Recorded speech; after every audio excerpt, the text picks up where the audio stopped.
Have you ever woken up from a dream so vivid that for a brief moment you weren't sure if you were actually awake? That moment of disorientation where the line between dreaming and reality blurs. What if I told you that feeling isn't just a curiosity, it's your mind catching a glimpse of something profound about the nature of our existence? What if that subtle doubt you feel sometimes, that strange sense that something about this world isn't quite right, is actually your deepest intuition trying to tell you something important? Stay with me for the next few minutes and I'll show you why some of history's greatest minds have concluded that this world, the one you think you're living in right now, isn't real. And deep down, I think you already know it. When we talk about reality, we naturally start with our senses. After all, what could be more real than what we can see, hear, touch, taste, and smell? But let's examine this assumption more carefully. Right now, you're watching this video on a screen. You see colors, shapes, movement. You hear my voice. But what's actually happening? Light is reflecting off your screen, entering your eyes as photons, triggering electrochemical reactions that travel along your optic nerve to your visual cortex. Sound waves are being interpreted by your auditory system through similar electrochemical processes. In other words, you're not directly experiencing this video at all. You're experiencing your brain's interpretation of electrical signals. Your consciousness never actually makes contact with the external world, if there even is one. Think about color for a moment. Is the sky actually blue? No, blue is just your brain's interpretation of certain wavelengths of light. To a bee, which can see in the ultraviolet spectrum, the sky looks completely different. To a person with certain types of color blindness, the sky might appear gray. So which perception is real? The uncomfortable truth is that none of them are, or all of them are. The real sky doesn't have an inherent color. Color exists only in minds. This insight led philosopher Immanuel Kant to make a crucial distinction between what he called phenomena, the world as it appears to us, and noumena, the world as it actually is. Kant argued that we can never access noumena directly. We're forever trapped in our phenomenal experience, a mental representation of reality rather than reality itself. This brings us to a modern philosophical idea that's gained significant attention: the simulation hypothesis. Oxford philosopher Nick Bostrom formalized this argument in 2003. Though the core concept has ancient roots, the argument goes something like this. First, given enough technological advancement, civilizations would likely develop the ability to create highly detailed simulated realities with conscious inhabitants.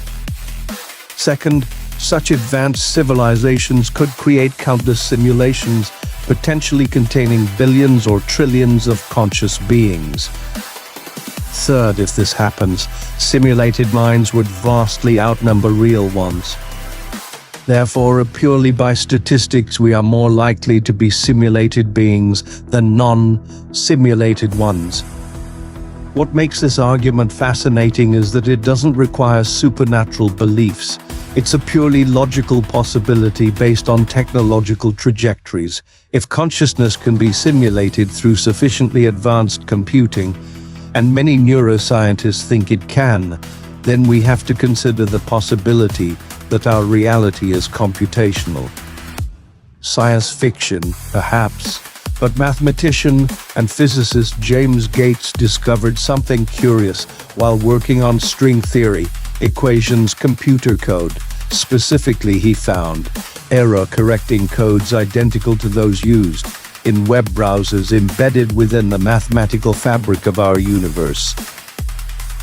As theoretical physicist John Wheeler put it, from bit the physical world might emerge from information at its most fundamental level. Let's shift to a more ancient perspective. Around 370 BC, The Chinese philosopher Zhuangzi woke from a dream where he was a butterfly. Upon waking, he wondered, "Am I a man who dreamed he was a butterfly, or am I a butterfly now dreaming I am a man?" This charming anecdote illustrates a profound philosophical problem. When we're dreaming, we typically don't realize we're in a dream. The dream world feels completely real until we wake up. So how can we be certain we're not dreaming right now? René Descartes formalized this into what's now known as the dream argument in the 17th century. He noted that there is no definitive test you can perform within a dream to determine you're dreaming. Any test you might devise could itself be part of the dream. Think about this.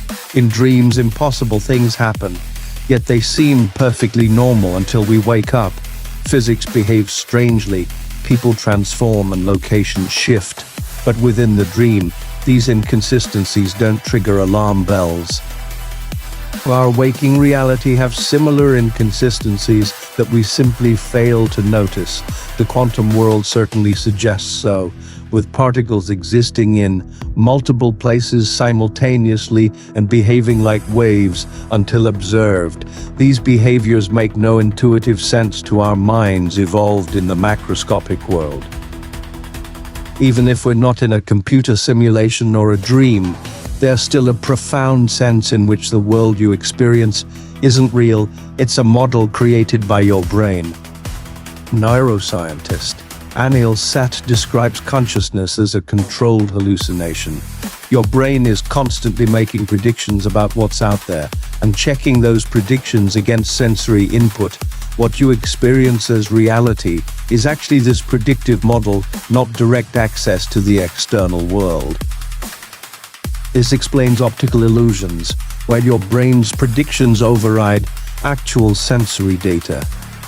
It explains how eyewitness testimony can be deeply flawed despite witnesses feeling certain about what they saw. It explains the placebo effect, where believing a treatment will work actually produces physical healing. Your brain filters out the vast majority of sensory information it receives. It fills in blind spots. It constructs a sense of time that may not reflect reality. And most significantly, it creates your sense of self, the feeling that there's someone behind your eyes experiencing all this. Yet when neuroscientists look for this self in the brain, they find only processes no central observer. The sense of being a unified self may be the most sophisticated illusion your brain creates. Everything we've discussed so far leads to what philosopher David Chalmers calls the hard problem of consciousness. Why does subjective experience exist at all? Why is there something it is like to be you? Physical theories can explain how the brain processes information, but they struggle to explain why any of that processing is accompanied by subjective experience. This has led some philosophers like Bernardo Kastrup to suggest that perhaps we've been looking at reality backward. What if consciousness isn't produced by physical processes, but is instead the fundamental reality from which the physical world emerges?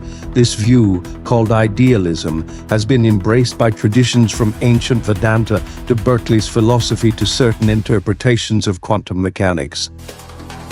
In this view, the material world is more like a shared dream, or virtual reality generated by consciousness itself. This would explain why the hard problem seems unsolvable from a materialist perspective. We're trying to derive consciousness from matter, when matter might actually be derived from consciousness. At this point, you might be feeling a bit unmoored. If we can't be sure this world is real, how should we live? I'd suggest that recognizing the constructed nature of our reality isn't cause for existential dread, but for wonder and freedom. Whether we're in a simulation, a dream, or a phenomenal representation created by our brains, the experiences we have still matter to us. Love still feels like love. Pain still feels like pain. Connection still feels like connection. The fact that these experiences might not be real in some ultimate sense doesn't diminish their significance within our subjective experience.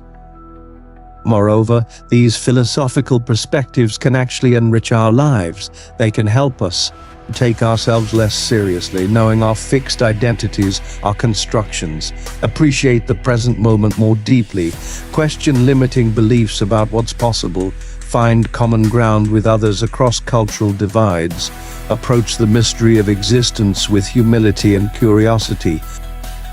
Even if this world isn't real in the way we typically assume, our choices within it shape our experience, and that experience, whether simulated, dreamed, or constructed by consciousness, is the only reality we can directly know.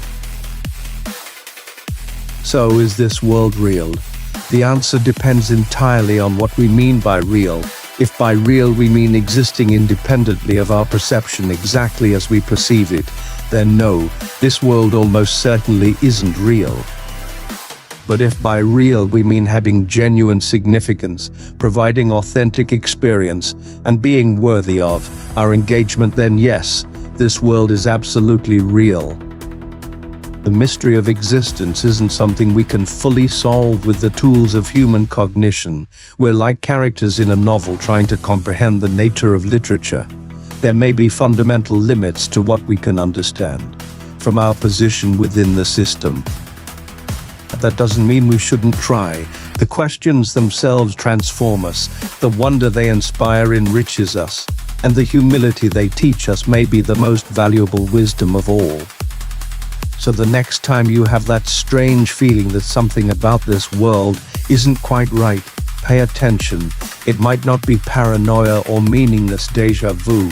It might be your deepest intuition, catching a glimpse of the truth that philosophers and mystics have been pointing to for millennia. This world isn't real, at least not in the way you think it is.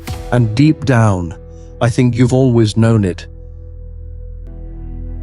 If you found this exploration meaningful, please consider subscribing and sharing your thoughts in the comments. Until next time, stay curious about the nature of reality, even if that reality might not be what it seems.